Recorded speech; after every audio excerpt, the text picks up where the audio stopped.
Welcome back. ಉಳಿದ ಸುದ್ದಿಗಳು ಇದೀಗ.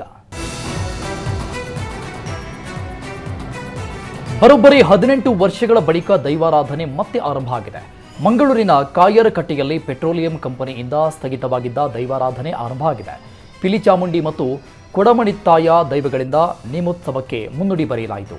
18 ವರ್ಷಗಳಿಂದ ಪಾಳು ಬಿದ್ದಿದ್ದ ಕಾಯರಕಟ್ಟೆಯಲ್ಲಿ ಮತ್ತೆ ಸಂಭ್ರಮ ಮನೆ ಮಾಡಿದೆ. ವಿದ್ಯುತ್ ಶಾರ್ಟ್ ಸರ್ಕ್ಯೂಟ್ನಿಂದ ಮನೆ ಹೊತ್ತಿ ಉರಿದ ಘಟನೆ ಖಾನಾಪುರ ತಾಲೂಕಿನ ಲಕ್ಕೆಬೈಲಿ ಗ್ರಾಮದಲ್ಲಿ ನಡೆದಿದೆ. ಲಕ್ಕೆಬೈಲಿ ಗ್ರಾಮದ ಚಂದ್ರಕಾಂತ್ ಛಲವಾದಿ ಮನೆ ಬೆಂಕಿಗೆ ಆಹುತಿಯಾಗಿದೆ. ಸುಮಾರು 10 ಲಕ್ಷ ಮೌಲ್ಯದ ಸಾಮಗ್ರಿಗಳು ಸುಟ್ಟು ಭಸ್ಮವಾಗಿವೆ. ಆಸ್ಪತ್ರೆಗೆ ಚಿಕಿತ್ಸೆಗೆಂದು ಹೋದಾಗ ಲಕ್ಷಾಂತರ ರೂಪಾಯಿ ಚಿನ್ನಾಭರಣ ಮಂಗಮಾಯವಾಗಿದೆ. ಕಿಶೋರ್ ಎಂಬುವವರ ಪತ್ನಿಯ ಚಿನ್ನಾಭರಣ ಕಳ್ಳತನವಾಗಿದ್ದು, ಕಿಶೋರ್ ವೃತ್ತಿಯಲ್ಲಿ ಸಾಫ್ಟ್ವೇರ್ ಎಂಜಿನಿಯರ್ ಆಗಿದ್ದಾರೆ. ಕಿಶೋರ್ ಪತ್ನಿ 6 ತಿಂಗಳ ಗರ್ಭಿಣಿಯಾಗಿದ್ದರಿಂದ ಆಸ್ಪತ್ರೆಯಲ್ಲಿ ಅಡ್ಮಿಟ್ ಮಾಡಲಾಗಿತ್ತು. ಈ ವೇಳೆ ಆಪರೇಷನ್ ಮಾಡುವ ಸಲುವಾಗಿ ಆಸ್ಪತ್ರೆಯ ಸಿಬ್ಬಂದಿ ಒಡವೆಗಳನ್ನು ತೆಗೆದಿಟ್ಟಿದ್ರು. ಈ ವೇಳೆ ಕಳುವಾಗಿದೆ.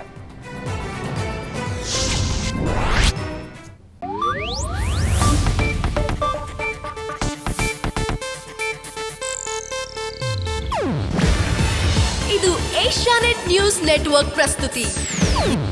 ನೀವು ನೋಡ್ತಿದ್ದೀರಾ ಏಷ್ಯಾನೆಟ್ ಸುವರ್ಣ ನ್ಯೂಸ್.